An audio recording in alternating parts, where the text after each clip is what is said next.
I think, like you have said, Mr. President, our government has had approached over the years social security on ad hoc basis.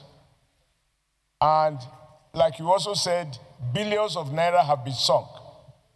But this money has been sunk into the pockets of those who are supposed to administer them. There is no better scandal I can remember more than when the Nigerian government decided that all primary schools should be closed. And yet, in the name of feeding the children of the poor, a minister of that time claimed to be spending money to be feeding children who were at home when schools were closed. But because there is no law, it was just based on individuals' whims and caprices. I think this is more a structured approach that will allow for more accountability, and data should be verifiable, testable, and you can cross-check. And the money is not given to people who we define the poor as meaning their own pocket.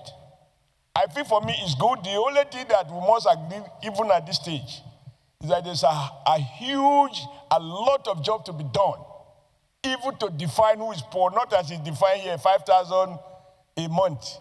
No, I think the issues are not exactly like that. But it does point to the fact that there are Nigerians who are totally socially and economically excluded, and we need to bring them on board. It's also part of the tools we need to create stability. That is the way the capitalists has managed to confuse the poor and create a stable society by saying if you are a victim of the market, then you fall on the social safety net. I think it is good, and there is no point saying we are not yet wrapped. No tree can be wrapped until it is planted. So let us plant it now in the 10th Assembly, and prayerfully over time it can benefit from amendment and re-amendment until we have an elegant arrangement that is foul-proof. For now, I think it is worthwhile, even for the optics, that will pass this into law, and that this second reading goes through with all senators buying into it. Thank you, Mr. President, for allowing me just 1 minute. Please, those in favor. One of the most present national challenges, extremely poverty. Despite various interventions over the years, millions of Nigerians still lack access to basic necessity. What have been missing in a centralized, coordinated, and data-driven institution to manage social welfare programs effectively? This bill provides exactly that. It proposes the establishment of social welfare service as a department under the ministry responsible for humanitarian affairs with branches in all the 36 states and FCT. This ensures that social protection programs are not just Abuja-centered, but reach communities nationwide. The service will be responsible for designing, implementing welfare programs, including food transfers, cash transfers, education stipends, housing support, subsidies for marginal farmers, credit schemes, allowances for elderly and persons with disability. It will also develop targeting mechanisms to ensure that only genuine vulnerable households benefit from it. Mr. President, distinguished colleagues, a key innovation on this bill is the creation of safety centers across the Federation, serving as operational hubs for identifying beneficiaries, delivering support, and monitoring outcomes.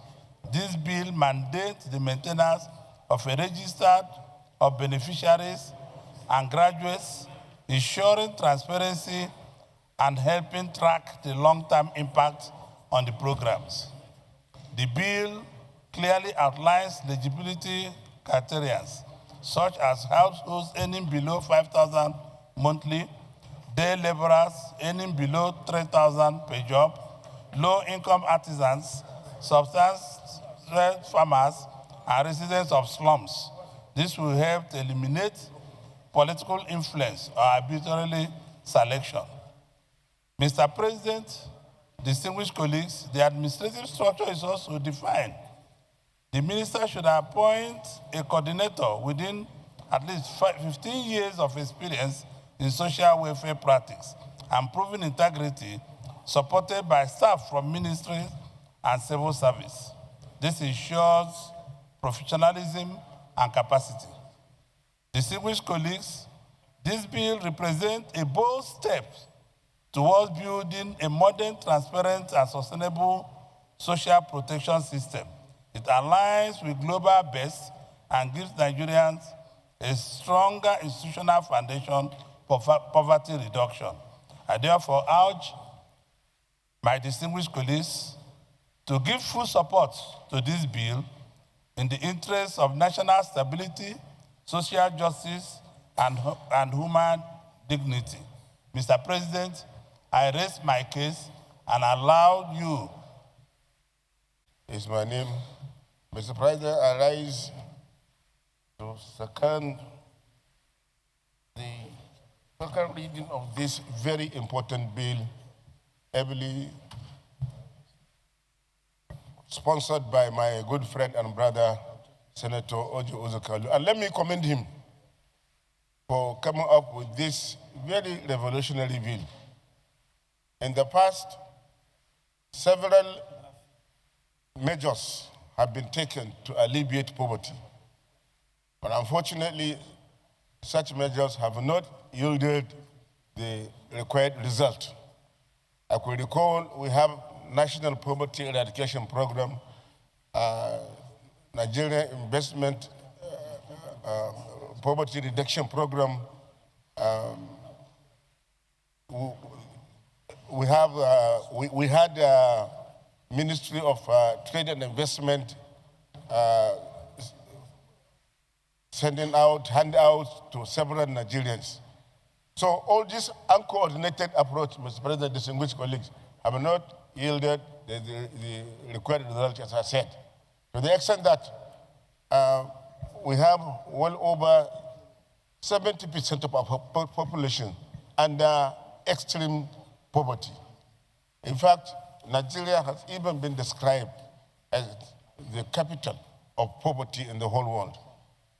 The situation, Mr. President, distinguished colleague, is alarming. And that's why this bill is very timely and apt.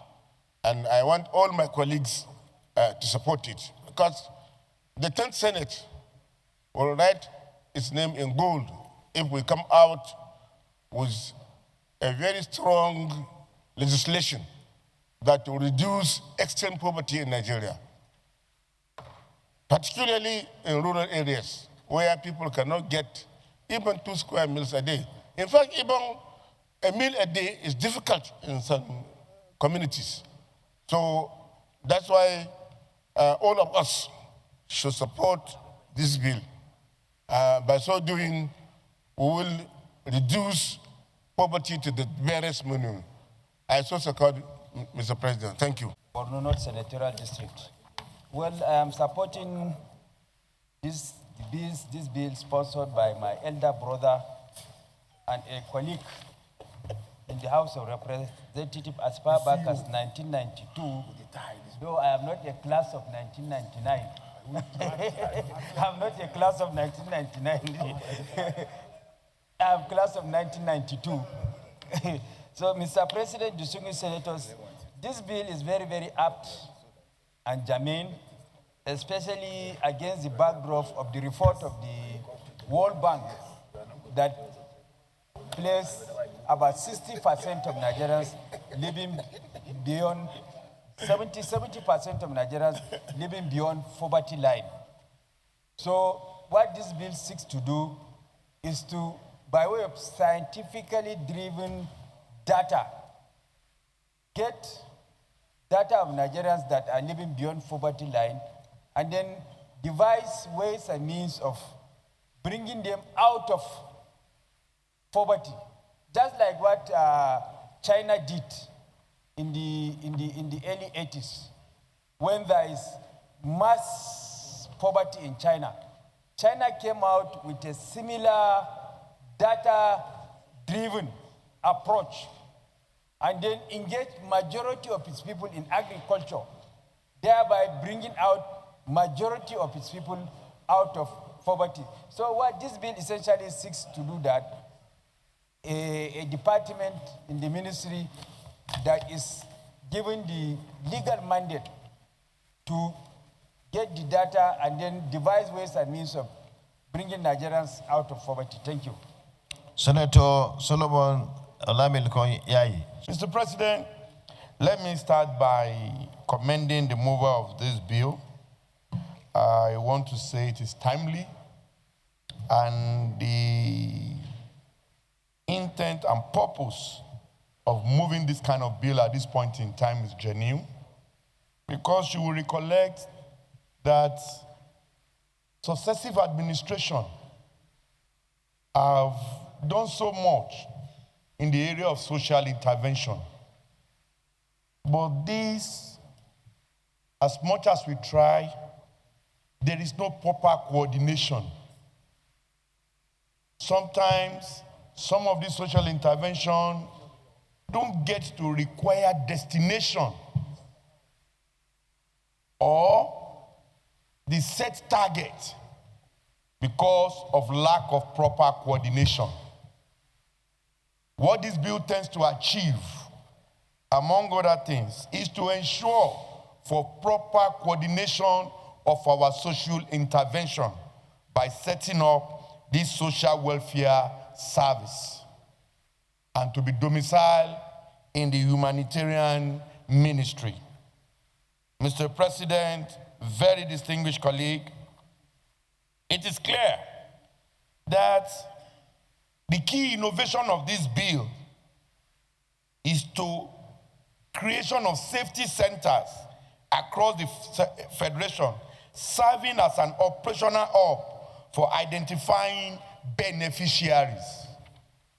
Mr. President, distinguished colleague, you will quite agree with me that we don't have these kind of safety centers anywhere. At any time when government wants to do any social intervention, the next thing is bring names and their phone numbers and their this, and before you know it, they will come around and say, yes, they've done the social intervention. And there will be argument. No, who do you empower in my area? Who do you give this social intervention to in my locality? But with the creation of this bill, creating a safety centers across the Federation, it will address this once and for all. And it is to this extent, Mr. President, I'm supporting this bill wholeheartedly and asking my colleague to let us give it expeditious passage so that we can at least modernize, structure our social service welfare, which is to be domiciled in the humanitarian, and they will have offices across the 36 states of the Federation. I commend the mover once again, and I say this is the right step in the right direction. I so submit, Mr. President. Mr. President, the importance of this bill cannot be overemphasized because we know how important it is to lift the poor out of poverty. Without repeating what the previous speakers have said, I will just simply point out that this bill, one major thing that we are going to achieve is to ensure transparency in the programs of government in terms of poverty eradication, transparency and confidence on the people. One thing for sure is that previous programs, even those that were done last year, people didn't even believe conditional cash transfer. A lot of people still today never believe anybody got that money because we don't have a coordinated system where it can be checked who actually got this and who didn't get that. And above all, elimination of corruption. The controversy that are involved in programs of poverty eradication will be completely eliminated if the bill is passed. Without speaking so much, Mr. President, I so submit and I support the second reading of this bill. Thank you. Thank you, Senator. Almost more 100%, more than 100% because I'm a rural man. 100%. Only 100%.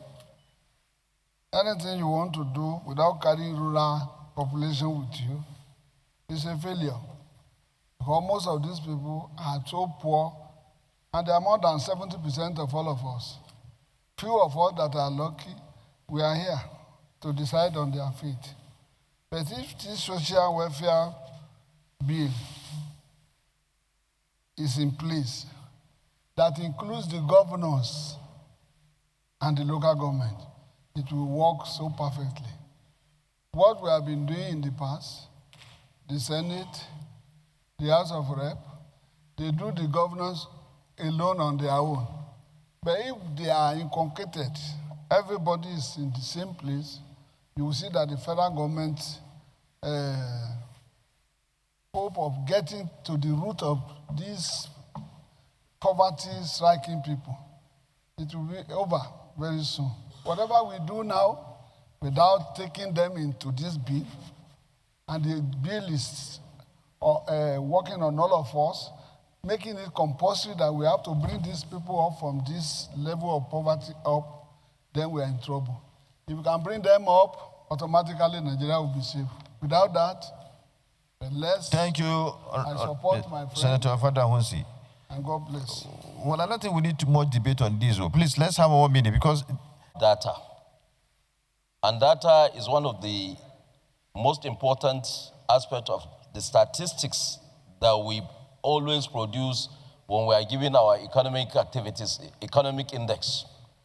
So if we bring all the social interventions that the government is doing under one umbrella and the Ministry of Humanitarian, we'll be able to acquire those data and we'll be able to get exactly the number and the percentage of the vulnerable Nigerians that need this help.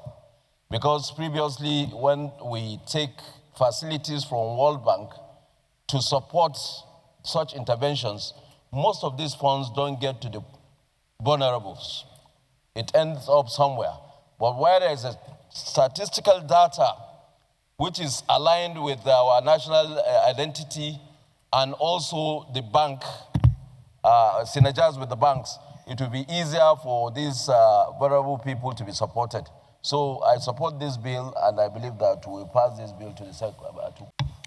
A bill for us will act to establish the social welfare service to reduce extreme poverty among other vulnerable groups and implement social protection system and measures in Nigeria and for related matters 2025 SB 4T, second reading taken. The bill is referred to the Committee on Public Service Matters to report back within 4 weeks. Let me commend Senator Orji Kalu for bringing forward this bill. It's a bill that will further strengthen the system in respect to social welfare has been implemented now in the country because the government is doing very well. The president is doing very well. He should be commended for several social welfare initiatives that have been run in this country to help the poorest of the poor, so as to bring financial inclusion to all and sundry, to help those who need help. That has been implemented. Several programs have been implemented, and as we speak, I know there's a preparation in respect to a very big program that will bring succor to our people at the world levels, the world level, where a lot will benefit from that program. I know very soon we shall hear from the president, in respect of this program. It will turn around the entire country in terms of bringing succor to those that are poor in our society, particularly at the world's level. So we commend you and also commend the president for what he's doing in respect to this kind of arrangement. The leader of the Senate.